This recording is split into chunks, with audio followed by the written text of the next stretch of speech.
मैं दीपक कुमार आप सभी का स्वागत करता हूं दादा डायलॉग में। दोस्तों, आप सभी से निवेदन है, एक वीडियो को देखिए, लाइक कीजिए, शेयर कीजिए और चैनल को सब्सक्राइब कीजिए। दोस्तों, हम चर्चा करेंगे पश्चिम बंगाल सरकार और मुख्यमंत्री ममता बनर्जी के ऊपर। दरअसल ममता बनर्जी की सरकार ने कलकत्ता हाई कोर्ट में एक बहुत बड़ा कबूलनामा किया है और उनकी वह कबूलनामा इतना बड़ा है जो पश्चिम बंगाल सरकार और मुख्यमंत्री ममता बनर्जी के साथ साथ इस देश के दो बड़े ऐसे कट्टर ईमानदार नेताओं की परेशानी बढ़ा सकता है। उनके पूरे एजेंडे को ध्वस्त करने वाला है। जी हाँ, जिसमें एक नेता दिल्ली के वो कट्टर ईमानदार मुख्यमंत्री अरविंद केजरीवाल है और दूसरा बिहार का कट्टर ईमानदार नेता तेजस्वी प्रसाद यादव। जी हाँ, और इन दोनों ही नेताओं के लिए एक बड़ा संकट खड़ा हो सकता है, जिस तरीके का खुलासा पश्चिम बंगाल सरकार ने कलकत्ता हाई कोर्ट में किया है। एक तरह से ममता बनर्जी कलकत्ता हाई कोर्ट में अपने द्वारा किए गए जुर्म को कबूल कर लिया है। जी हाँ, और वह कबूल किस जुर्म को किया है? दरअसल आप सभी को पता होगा कि पिछले साल पश्चिम बंगाल में शिक्षक भर्ती घोटाले का मामला बहुत जोर शोर से उठा था। उस शिक्षक भर्ती घोटाले में उस समय के तत्कालीन शिक्षा मंत्री पार्थो चटर्जी और उनके सहयोगी अर्पिता मुखर्जी की गिरफ्तारी हुई थी। वो दोनों जेल में है और उनके ठिकाने से 51 करोड़ रुपए नगद पकड़े गए थे और उसके बाद कई एक देशों का विदेशी करेंसी, सोने चांदी और कई एक जमीनी दस्तावेज उपलब्ध मिले थे जांच एजेंसियों को। और अब उस घोटाले को लेकर पश्चिम बंगाल राज्य सेवा आयोग ने कलकत्ता हाई कोर्ट में हलफनामा दायर करके इस बात को स्वीकार किया है कि पश्चिम बंगाल में शिक्षक भर्ती में नियमों की अनदेखी हुई थी और उसमें 8,611 शिक्षकों को फर्जी तरीके से भर्ती किया गया था। जी हाँ, दरअसल यह बहुत बड़ा कबूलनामा है ममता बनर्जी का। आप सभी को पता होगा कि जब यह आरोप लगा था ममता बनर्जी सरकार के ऊपर, तो उस समय ममता बनर्जी, जो कि इस बात के लिए जानी जाती है कि वह हमेशा एक तेवर में रहती है और उनके तेवर को देख के इस देश में बहुत सारे मोदी विरोधियों को ऐसा उम्मीद था कि नरेंद्र मोदी के सामने अगर कोई एक नेता टिकेगा, उनका सामना करने में कोई सक्षम है, तो वह है मुख्यमंत्री ममता बनर्जी। लेकिन उस ममता बनर्जी का जो यह कबूलनामा है हाई कोर्ट में, वह इस बात को दर्शाता है कि किस तरीके से ममता बनर्जी अब सीधे सीधे नरेंद्र मोदी सरकार के सामने सरेंडर कर गई है। और उनका वही सरेंडर करना, उनका वह हाई कोर्ट में यह कबूल करना कि शिक्षक भर्ती में फर्जी तरीके से शिक्षक नियुक्ति हुआ था, यानी कि उसमें घोटाले हुआ था, वह अरविंद केजरीवाल और तेजस्वी यादव के लिए बड़ा संकट खड़ा करेगा। और वह संकट कैसे खड़ा करेगा यह भी समझेंगे। पहले समझते हैं कि मुख्यमंत्री ममता बनर्जी ने कलकत्ता हाईकोर्ट में कहा क्या है। जो मुख्यमंत्री ममता बनर्जी अपने नेताओं को भ्रष्टाचार के आरोप से बचाने के लिए जांच एजेंसी सीबीआई के ऑफिस में धरना पे बैठ गई थी। पूरे सीबीआई ऑफिस को टीएमसी के गुंडों ने हाईजैक कर लिया था। आखिर वह ममता बनर्जी कैसे, क्या कारण है कि वह हाई कोर्ट में जाकर खुद कबूल कर ली है कि हाँ, पश्चिम बंगाल में जो शिक्षक भर्ती घोटाला हुआ था उसमें वो सही है। पहले खबर देख लेते हैं कि खबर क्या है। खबर यह है कि हाँ, शिक्षक भर्ती में घोटाला बंगाल राज्य सेवा आयोग ने खुद कोलकाता हाई कोर्ट में किया कबूल। एक ही साल में 8,611 कर्मचारियों की फर्जी भर्ती हुई। शुक्रवार 22 दिसंबर को कलकत्ता उच्च न्यायालय में दायर एक हलफनामे में पश्चिम बंगाल राज्य सेवा आयोग WBSSC ने राज्य संचालित स्कूलों में 8,611 कर्मचारियों की भर्ती में अनियमितताएं स्वीकार कर ली है। इसने माना है कि 2016 में कक्षा 9 से 10 के लिए शिक्षकों की भर्ती, ग्रुप सी कर्मचारियों की नियुक्ति और ग्रुप डी कर्मचारियों की नियुक्ति के लिए आयोजित 3 परीक्षाओं में नियमों का उल्लंघन किया गया था। मीडिया रिपोर्ट के अनुसार ग्रुप डी की श्रेणी में 2823 कर्मचारियों की नियुक्ति के लिए OMR optical mark reader seat में हेरफेर किया गया था। करीब 170 लोगों को बिना अनुशंसा पत्र जारी किए ही सीधे नौकरी दे दी गई थी। फर्जी OMR सीट के जरिए ग्रुप सी श्रेणी में करीब 3800 कर्मचारियों की भर्ती हुई थी, जबकि 77 को बिना अनुशंसा पत्र जारी किए ही सीधे नौकरी दे दी गई थी। उसी समय OMR सीट हेरफेर के माध्यम से कक्षा 11वीं और 12वीं के लिए 907 लोगों को शिक्षक के रूप में नियुक्त किया गया था, जबकि 39 को रैंक में छलांग लगाकर नौकरी मिल गई थी। लगभग 183 लोगों ने रैंक में छलांग लगाई और उन्हें कक्षा 9 और 10 के लिए शिक्षक के रूप में नियुक्त किया गया। लगभग 972 उम्मीदवारों को OMR धोखाधड़ी के माध्यम से शिक्षक के रूप में नौकरी दिया गया। और यही सब आरोप उस समय लगा था, और इन आरोपों पे कलकत्ता हाई कोर्ट ने लगभग 3000 से अधिक शिक्षकों को सस्पेंड कर दिया था, जिसके लिए ममता बनर्जी ने बड़ी कड़े रुख अपनाया था पश्चिम बंगाल हाई कोर्ट के खिलाफ। और उन्होंने कहा था कि जो सजा देना है हमें दीजिए, कम से कम इन लोगों को नौकरी से मत हटाइए।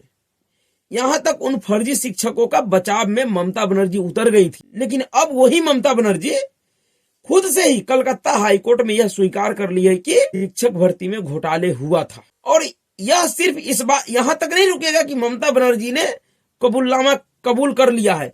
अब जब ममता बनर्जी कबूल कर ही ली है, तो अब उनको इस बात का जवाब देना पड़ेगा कि ये जो 8611 शिक्षकों की फर्जी भर्ती हुई, इन शिक्षकों ने जो पैसे दिए वो पैसे किन किन लोगों में बांटा गया, इसका जवाब भी देना पड़ेगा ममता बनर्जी को।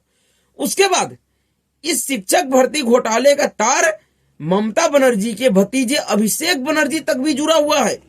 अभिषेक बनर्जी को भी शिक्षक भर्ती घोटाले में पूछताछ के लिए कई एक बार जांच एजेंसी समन जारी कर चुकी है, शायद उसमें पूछताछ भी हुआ है। तो यह मामला इतना आसान नहीं है। लेकिन फिर भी मुख्यमंत्री ममता बनर्जी इतना बड़ा कदम कैसे उठा ली? जो ममता बनर्जी इस शिक्षक भर्ती घोटाले को हमेशा झूठा बताया, हमेशा नरेंद्र मोदी सरकार और CBI ED के ऊपर यह आरोप लगाया कि राजनीति से प्रेरित होकर यह कार्रवाई किया जा रहा है, हमें और हमारे मंत्रियों को परेशान किया जा रहा है, वह ममता बनर्जी खुद ब खुद अपने आप कैसे स्वीकार कर ली?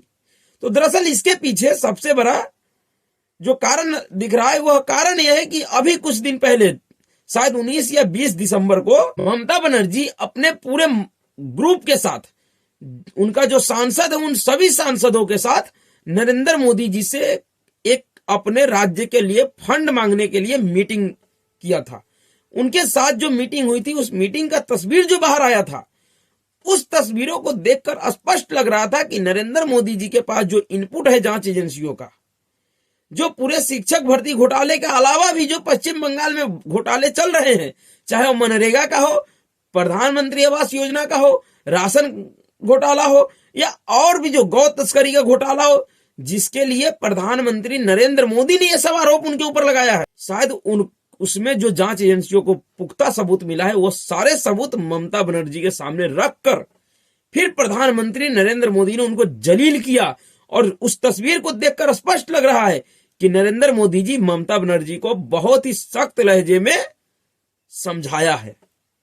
और उसके बाद ही ममता बनर्जी ने खुद ब खुद हाई कोर्ट में, कलकत्ता हाई कोर्ट में हलफनामा दायर करके इस बात को कबूल किया कि हाँ, शिक्षक भर्ती में घोटाला हुआ था। तो ममता बनर्जी का सिर्फ इतना कबूलनामा कैसे अरविंद केजरीवाल और तेजस्वी यादव के लिए बड़ा संकट खड़ा कर सकता है, उसको इस तरीके से समझा जा सकता है कि इस देश में जांच एजेंसी, चाहे ईडी हो या CBI, ये दोनों ही जांच एजेंसी इस समय जितने भी भ्रष्टाचारियों के खिलाफ कार्रवाई कर रही हैं, जितने भी नेताओं को सम्मन भेज रहा है, वो सब के सब एक ही बात कहता है कि ईडी और CBI राजनीति से प्रेरित होकर काम कर रही हैं।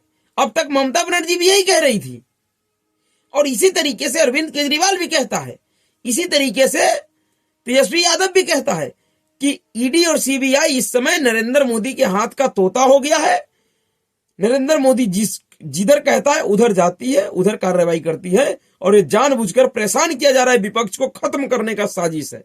अगर विपक्ष को खत्म करने का साजिश होता, अगर राजनीति से प्रेरित होकर अगर जांच एजेंसी काम करती, तो आज ममता बनर्जी खुद ब खुद कलकत्ता हाई कोर्ट में इतना बड़ा कबूलनामा नहीं करती कि हाँ, हमारे राज्य में जो शिक्षक भर्ती घोटाला हुआ था वह सही था। ममता बनर्जी का यह एक कबूलनामा उन सारे एजेंडाधारियों के एजेंडे को खत्म कर दिया, जो कहता था कि जांच एजेंसी राजनीति से प्रेरित होकर कार्रवाई करती है। अब जांच एजेंसियों को भी यह एहसास होगा, उसको भी एक नया ऊर्जा मिलेगा कि वो जो काम कर रही हैं, वो जो जांच कर रहे हैं वह बिल्कुल सही कर रहा है।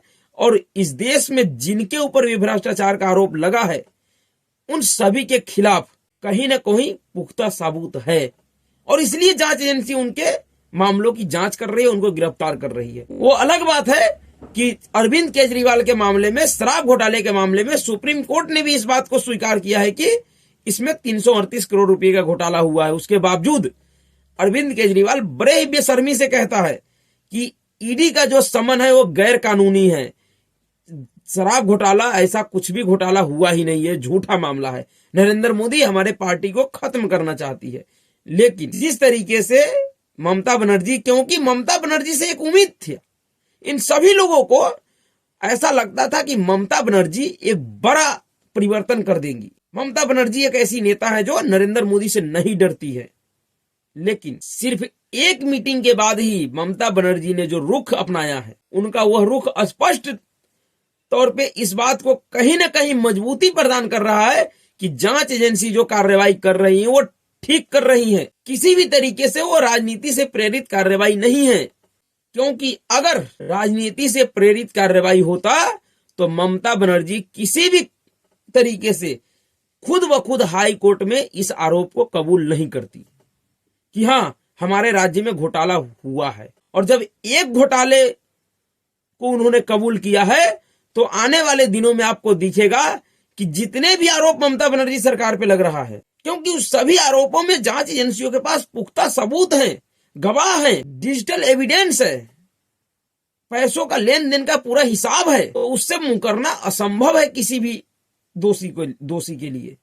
और शायद यही कारण था कि अब तक पश्चिम बंगाल और केंद्र सरकार के बीच में एक टकराव बनी हुई थी। अब जब ममता बनर्जी ने अपने आरोपों को स्वीकार लिया है तो उनको अब ये बताना पड़ेगा कि इसमें जो बंदरबाट हुआ वो कितने बड़े लेवल पे हुआ और उनकी हिस्सेदारी इसमें कितना था। उसके बाद ही अब आगे उनको किसी भी तरीके का फंड दिया जाएगा।